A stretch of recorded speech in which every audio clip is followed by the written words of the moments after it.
জগন্নাথ দেব উঠে পড়েছে, দেখতেই পাচ্ছেন। আর এখানে ছেলে গেছে বাথরুমে।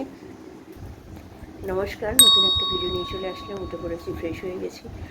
উঠেছি আজকে একটু দেরি করে উঠেছি, 9:45 নাগাদ উঠেছি। আর আমার হাজব্যান্ডও তাই উঠেছে, তো পাম্প চালিয়ে জঞ্জাল ফেলতে গেছে। তো জানি না, আজকে চিকেন আনার কথা বলেছিলাম, এখন 9টা তো 9:30 বাজতে চললো। ও এখন আনতে যাবে কি না এখন বুঝতে পারছি না।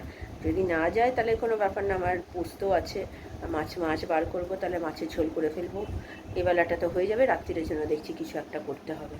আর যদি চিকেন নিয়ে আসে তাহলে তো দুবেলার জন্য চিকেন করছি, কোনো ব্যাপার না। তো আগামীকাল রবিবার দিন একটু বিকেলবেলা বেরোনোর প্ল্যানিং আপাতত আছে।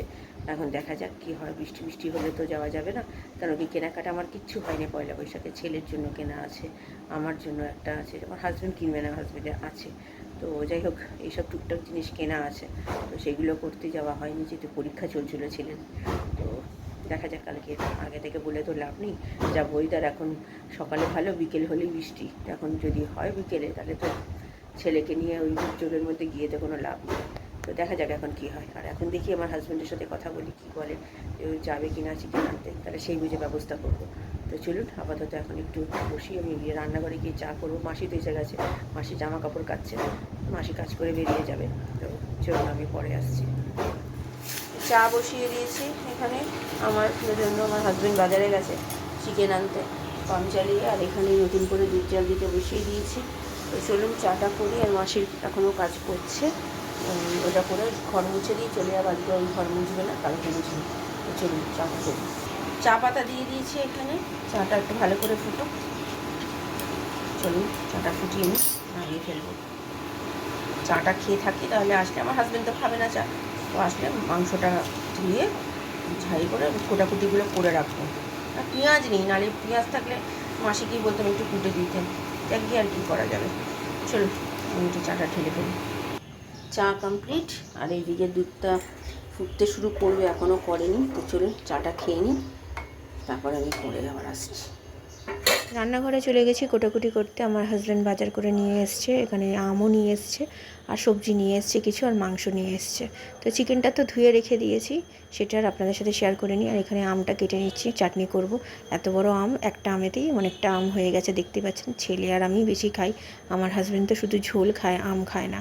তো ওটা করব পরে। তো চলুন, এখানে আলুটাকে আজকে মাসিকে দিয়ে কাটাতাম, কিন্তু আমার তখন সবজিপাতি কিছুই আসেনি, পেঁয়াজ ছিল না, আলু শুধু ছিল। তাই আর শুধু আলু কাটাবো, আমি থাক আমি কেটে নেবো, সেই জন্য আর কাটাইনি। তো যাই হোক, এখানে আলুগুলো ছাড়িয়ে একটা আলু নষ্ট পুরো ফেলে দিতে হলো। তো যাই হোক, এখানে পেঁয়াজগুলো কাটছে, টমেটো কাটবো। ছেলেকে ডেকে ডেকে হয়রান। ওইদিকে ভাতও বসিয়ে দিয়েছিলাম, ভাতটাও হয়ে গেছে। ছেলে উঠতে চাইছে না, অনেক যেহেতু পরীক্ষা শেষ হয়ে গেছে, এখন আন্টি নেই, কিছু নেই, সেই জন্য ঘুমিয়ে রয়েছে। যতক্ষণ না ডাকছি ততক্ষণ উঠবে না। আমি সেই জন্য ভাবলাম কোটাকুটি করি, দেখি কতক্ষণে ওঠে। তারপর একটু বকাবকি করার পর উঠলো। আর এটা আলুতে নুন হলুদ মাখিয়েও রেখে দিলাম। এখানে একদিকে চাটনি বসিয়ে দিয়েছি, আর একদিকে মাংস বসিয়ে দিয়েছি। আজকে এঁঠো কাটার কোনো ব্যাপার নেই, কারণ কি এটা আজকে চিনি দিয়েই করছি, ঠাকুরের আর নকুলদানা দিয়ে করছি না বলে, আর কোনো অসুবিধা নেই। তো এইদিকে সর্ষে ফোড়ন দিয়ে নুন হলুদ দিয়ে ভালো করে একটু মেখে জল দিয়ে একটু চিনি দিয়ে দিলাম। মা বললো এভাবে কর, তো ওইভাবে করলাম, যাতে আমগুলো গলে না যায়। সে তারপরে যেমন পরে একটু করে নেড়ে চেড়ে জল দিয়ে ফুটিয়ে আটার গুঁড়ি দিয়ে নামিয়ে ফেলেছি। আর এখানে মাংস, গোটা জিরে তেজপাতা, ছোটোওয়ালা দারচিনি দিয়েছি, গোটা জিরে আজকে দিইনি, তেজপাতাও দিইনি, একদম সিম্পল করছি। আলুগুলো একটু ভেজে নিয়ে পেঁয়াজও দিয়েছি, পেঁয়াজগুলো দিয়ে ভালো করে ভাজার পরে টমেটো, আর তারপরে দিয়েছি কী বলে নুন দিয়েছি, আর দিয়েছি আদা রসুনের বাটা দিয়ে ভালো করে কষিয়ে নিয়ে তারপরে মশলার সামান্য জল দিয়ে মশলা দিয়েছি, হলুদ গুঁড়ো, লঙ্কার গুঁড়ো, জিরে গুঁড়ো, ধনে গুঁড়ো, নুন মিষ্টি পরিমাণ মতো তো দিয়েছি। দিয়ে ভালো করে এমনি আগে তেলের মধ্যে কষিয়েছি, পরে জল দিয়েছি, জলটা আগে দিইনি। আগে তেলের মধ্যে একটু কষিয়ে নিই, সামান্য জল দিয়ে ভালো করে কষিয়ে কষিয়ে ঢাকা দিয়ে জল দিয়ে গরম মশলা গুঁড়ো দিয়ে নামিয়ে নিয়েছি। ছেলের আজকে জল খাবার খেয়ে দেখো একটু কেমন হয়েছে। কষা মাংস ভালো হয়েছে, টিডলার মতো হয়েছে। আমারটা ভালো হয় না, টিডলারটা ভালো হয়? হ্যাঁ, দুজনেরটাই। কেন একজনেরটা বলা যাচ্ছে না? বলা যাচ্ছে না, না দুজনকেই খুশি করতে হবে, তাই তো? ঠিক আছে, চলো তাহলে খাও। মেখে দিতে হবে নাকি? ঠিক আছে। স্নান হয়ে গেছে, এবার আমি যাব স্নান করতে। তো ওইদিকে গ্যাসটা পরিষ্কার করা এখনও পর্যন্ত হয়নি। বসে পড়েছিলাম, আর উঠতে ইচ্ছে করছিল না, বসে মোবাইল কি দেখে যাচ্ছি, টুকটাক কাজ ছিল সেইগুলো করলাম। তো জামা কাপড় পাট করে 1:30 বেজে গেছে এখন। তো এখন ওই গ্যাসটা পরিষ্কার করে স্নান করতে যাব। তো চলুন, আজকে তো দুপুরে একটু দেরি করেই খাবো, যেহেতু জল খাবারে পাউরুটি খেয়েছি, ছেলেকেও ভাত দিয়েছি, যদিও অল্প দিয়েছি। আর আমি 2 পিস পাউরুটির একটা ছোটো যে একদম পাতলা মতো যে পাউরুটির পিস থাকে সেটা ছিল, মানে বলতে গেলে 3 পিস। তো ওই 3 পিস পাউরুটি খেয়েছি, খুব ভালো খেয়েছি। মানে কষা মাংস দিয়ে পাউরুটি খেতে আমার খুব ভালো লাগে। আর ভাত তো ভালো লাগেই, কিন্তু আমি ভাত খাইনি, কারণ কি ভাত বেশি নিইনি। তো ছেলেকে একটু ভাত দিয়েছি, যেহেতু ছেলে আজকে দুধ খায়নি। তো চলুন পরে আসছি। দুপুরের খাবার বাড়তে চলে আসলাম। এই ডাল বলছি, সরি, চাটনি, উল্টো পাল্টা বকছি। কী বলে, আমের চাটনি। আর এটা হচ্ছে রাত্রিরের জন্য, এটা আমার আর ছেলের একসাথে বেড়ে রেখে দিয়েছি, গরম করার জন্য সুবিধা হবে।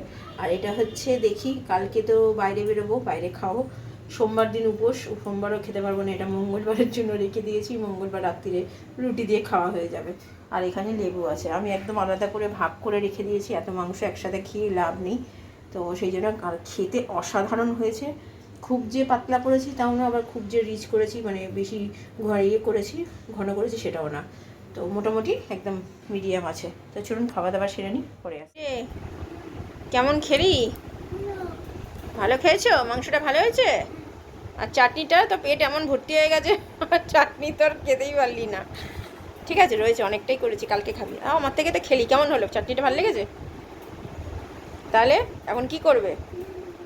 এখন একটু যাও পড়তে বসো, 2 দিন একদম ছুটি খেয়ে নিয়েছো, একদম আজকে পড়তে বসো, আবার তো কালকে ছুটি, আবার সোমবার থেকে পড়া শুরু। তো যাও এখন একটু পড়াশোনা করে নাও বাবা, আন্টি যা আছে পড়া তো এখনও দেয়নি, নতুন পড়া তুমি নিজে থেকে একটু এগিয়ে যাও, তাহলে আন্টি সোমবার আসলে তো সুবিধা হবে, তাহলে বুঝতে পারলে? যাও। গুড ইভিনিং, এখন বাজে 4:05, খাওয়া দাওয়া সেরে উঠেছি, আজকে একটু দেরি করেই হয়ে গেছে বেশি, তো 3:30 বেজে গেছে। তো এখন এসে কাজ বাজছিল টুকটাক, সেগুলো কাজ সেরে এসে বসলাম। আজকে রাত্রিরে ভেবেছিলাম ভাত করবো, আমার হাজব্যান্ড বললো ভাত খাবে। হ্যাঁ, ভাত আছে, যা ভেতরে ভাত আছে মোটামুটি আমার হাজব্যান্ডের হয়ে যাবে। তো আমার আর ছেলের জন্য আর ভাত করছি না, আমার না রাত্রিবেলা ভাত খেতে একদম ইচ্ছে করে না। মাংস দিয়ে ভাত খেতে বেশ ভালোই লাগে জানি, কিন্তু থাক, রুটি করে ফেলবো। আর সবথেকে বড় কথা, কালকে মানে আমরা তো বেরোবো রবিবার দিন, তো সেই জন্য রাত্রিবেলা সেদিনকে বাইরেই খাবো, মানে কালকে। তো রুটি তো করা হবে না, তো আজকে যদি রুটি না হয় তাহলে 2 দিন কামাই হয়ে যাবে। তো সেই জন্য ভাবলাম না থাক, আর ভালোও লাগছে না ভাত করতে, আর ভাত খেতে যেহেতু ভালো লাগে না, সেই জন্য আমার আর ছেলের জন্য 6টা মতো রুটি করাবো, তাহলেই হয়ে যাবে। আমার হাজব্যান্ডের জন্য ভাত আছে যেটা, ও ভালো মতো ওর হয়ে যাবে। তো মাংস দিয়ে ভাত খেতে বেশ ভালোই লাগে, কিন্তু রাত্রিরে আমার কেন জানি, আগে আমি এত পরিমাণে ভাত খেতে ভালোবাসতাম, আপনাদের কী বলবো, আমার মা খুব বকতো। তো এখন ততটাই উল্টো হয়ে গেছে, এখন রাত্রিরে আমার ভাত খেতে একদম পছন্দ করি না। রাত্রিরে 2-3টে রুটি হলেও আমার ভালো হয়। এখন আগে তাও 5টা রুটি খেতাম, এখন তো আমি কমিয়ে দিয়ে 4টে করে দিয়েছি, কোনো সময় 3টেও খাই। তো আমার এখন রুটি অনেকটাই কম হয়, আগে 15টা করে রুটি করাতাম, এখন সেখানে 10টা করে রুটি করাই। ছেলে 2টো খায়, আমার হাজব্যান্ডও কমিয়ে দিয়েছে, 4টে খায়, আর আমি 4টে খাই, কি জোর 3টে খাই। তো ঠিক আছে, চলুন আপাতত এখন একটু রেস্ট নিই, আমি পরে আবার বিকেলে আসছি। আজকে তো বিকেলে পড়ানো নেই, আর ছেলেরও পড়া নেই, তো আমি আবার পরে আসছি। ছেলে সন্ধ্যে দিতে বসে গেছে, দেখতেই পাচ্ছেন, 6:45 বাজে। আমার হাজব্যান্ড এসেছিলো, বাবা এটা আবার কি, আমার হাজব্যান্ড এসে বেরিয়ে গেল, আর আমাদের মাসি কাজ করে চলে গেছে, রুটির মাসি এসছে, 6টা মতো রুটি করাচ্ছি, তো রুটি করবে, চলে যাবে। আর মাংস টাংস পরে বার করবো, আর ভাতটাও বার করবো, আমার হাজব্যান্ড রাত্রিরে ভাত খাবে। তো ভাত বললাম না, আমাদের ভেতরে চাল বাড়ন্ত ছিল, তো সেই জন্য চাল রাত্রিরে আজকে ঢালা হবে। ভাতটা করতে পারলাম না, যাক একদিকে ভালোই হয়েছে। চলুন, আর রাত্রিরে ভাত খেতেও আমার ইচ্ছা করে না। তো চলুন ও সন্ধ্যে দিয়ে নিক, আমি পরে আসছি। তো সন্ধ্যে দেওয়া হয়ে গেছে অনেকক্ষণ, তো জামা কাপড় ভেজাতে চলে আসলাম। মাসি কাজ করে চলে গেছে, আর মাসি রুটি করে চলে গেছে। তো করে নিই, এত গরম জল না, হাত পুরো একদম পুড়ে যাচ্ছে। তো এটা করে ঘরে গিয়ে বসবো। হয়ে গেছে মোটামুটি সব কাজ। গ্যাস আজকে অতটা পরিষ্কার করার কিছু নেই, সব পরিষ্কারই আছে, 6টা রুটি করেছে। তো চলুন আমি আবার পরে আসছি। ছেলে এখন টিভি দেখে। অনেকটা রাত্রির করে আসলাম, এখন অনেকটা রাত্রির বলতে 8টা বাজে, জামা কাপড় ভিজিয়ে আসলাম। তো আর কিছু করার নেই, আজকে যেহেতু পড়ানো নেই, সময়ই কাটছে না, আমি মোবাইল দেখে দেখেই কাটাচ্ছি। অন্যদিন পড়ানো থাকে তো মোটামুটি 8:30 অবধি আমার এইসব পড়িয়েই সময় চলে যায়। তারপরে ওই ভেজানোটা থাকে, গ্যাস পরিষ্কার থাকে, সেগুলো করতে করতে 9টা বেজে যায়, টাইম কেটে যায়। কিন্তু এই শনি রোববার করে কি হয়, পড়ানো যেহেতু থাকে না, তো সেই জন্য ওই সময় কাটে না। আর ছেলের বদমাশি শুরু হয়েছে, সোমবার থেকে পড়া শুরু হলে বাঁচি, বাবা ও যা বদমাশি শুরু করেছে, ওর আন্টি আসলে সব বলতে হবে। যা বদমাশিও শুরু করেছে। তো ঠিক আছে, চলুন আপাতত এখন একটু বসে, রাত্রে তো রুটি বললাম, আগেই বলেছি রুটি মাংস, আর আমার হাজব্যান্ড ভাত খাবে। তো আমি আবার পরে আসছি। ছেলের খাবার বাড়তে চলে আসলাম। ছেলের তো সন্ধেবেলা কিছু খাইনি, তাই খিদে পেয়ে গেছিলো। তো আমার হাজব্যান্ড এখনও আসেনি, ও আসলে আমি আরও খাবো। গ্যাসটা পরিষ্কার করবো না ভেবেছিলাম, আগেও বলেছি, তো করেই ফেললাম, প্রত্যেক দিনের করি যখন করে ফেলেছি। তো চলুন ছেলেকে খাইয়ে দিই, আমরা পরে খাবো। রাত্রিরের খাওয়া দাওয়া তো হয়ে গেছে অনেকক্ষণ, এখন বাজে 12টা 25। তো মোবাইল দেখছিলাম সবাই, আমার হাজব্যান্ড এখন কাজ করতে গেল। ও শুতে শুতে তো জানেন অনেকটাই রাত্রির করে শোয়, ওই 1:30-2 বেজে যায় কাজ বাজ সেরে এসে। তারপর একটু মোবাইল ঘাটে, সারাদিন তো দেখতে পায় না, তাই একটু মোবাইল ঘাটে, তারপর শোয়। তো চাল বাড়ন্ত ছিল, চালটা এই জন্য আমার হাজব্যান্ডকে বললাম, অত বড় বস্তা, তো নতুন বস্তাটা আজকে ঢালা হচ্ছে, তো সেটা আমার পক্ষে সম্ভব না টেনে নিয়ে আসা, তাই আমার হাজব্যান্ড ঢেলে দিচ্ছে, সেই কাজটাই করছে। তো চলুন, মোটামুটি সব কাজ গোছানো হয়ে গেছে, জামা কাপড় ভেজানো, চাল ভেজানো সব হয়ে গেছে। আর কালকে রান্না দেখি কী করি, আমার পোস্ত আছে, আলু পোস্তটা আজকে আর নিইনি, কালকে হয়তো কালকে নিয়ে নেবো। আর দেখছি আরেকটা মাছের ঝোল বা মাংস যদি খেতে চায় তাহলে মাংসটা বার করে দেবো।